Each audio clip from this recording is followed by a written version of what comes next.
নমস্কার বন্ধুরা, আজ আমি একটা টিফিনের রেসিপি আপনাদের সাথে শেয়ার করব, যেটা ছোট থেকে বড় সকলের প্রিয় পাস্তা।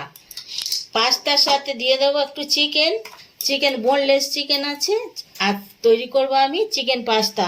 তো তার জন্য নিয়ে নিয়েছি নিজের প্রয়োজন মতো কিছু সবজি পছন্দ অনুযায়ী, যেমন গাজর কুচি, লাল ক্যাপসিকাম, তো বিনস একটু আছে, টমেটো, পেঁয়াজ কুচোনো, রসুন কুচোনো, কাঁচা লঙ্কা, আর এই দিয়ে হয়ে যাবে পাস্তা। তো প্রথমে যেটা করতে হবে, পাস্তাটাকে আমি সিদ্ধ করে নেব প্রথমে। তো কড়াইতে জল বসিয়ে দিয়েছি, জলের ওপর থেকে দিয়ে দিচ্ছি একটু সাদা তেল আর একটু নুন, এই পাস্তাগুলো।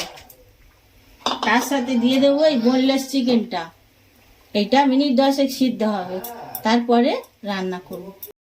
তো পাস্তা চিকেনটা সিদ্ধ হয়ে গেছে, এবারে আমি গ্যাসের ফ্লেমটা অফ করে দিয়ে এটা জল ঝরিয়ে নিই। কড়াইতে দিয়ে দিচ্ছি সাদা তেল, আর চিকেনগুলো ঠান্ডা করে আমি এরকম হাত দিয়ে ছাড়িয়ে ছাড়িয়ে নিয়েছি। এবারে সমস্ত সবজিগুলো আমি ভেজে নেব। তো প্রথমে দিয়ে দিচ্ছি রসুন কুচো,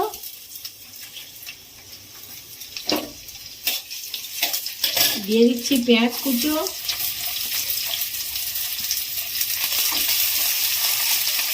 একে একে সমস্ত সবজি দিয়ে সবজিগুলো আগে ভেজে নেব আমি।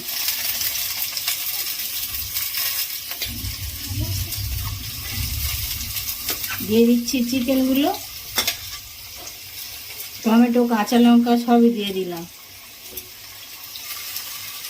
আর একটু ভালো করে এটা কষিয়ে নেব। তো চিকেন সহ সমস্ত সবজিগুলো ভাজা হয়ে গেছে, এবারে আমি দিয়ে দেব পাস্তাটা। দিয়ে দিচ্ছি পরিমাণ মতো নুন, প্রথমে আমি নুন দিয়ে সিদ্ধ করেছিলাম। দিয়ে দিচ্ছি একটু টমেটো সস,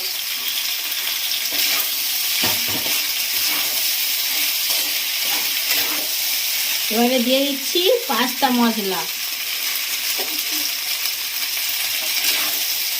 এবার রেডি হয়ে গেছে, আমি গ্যাসের ফ্লেমটা অফ করে দিলাম,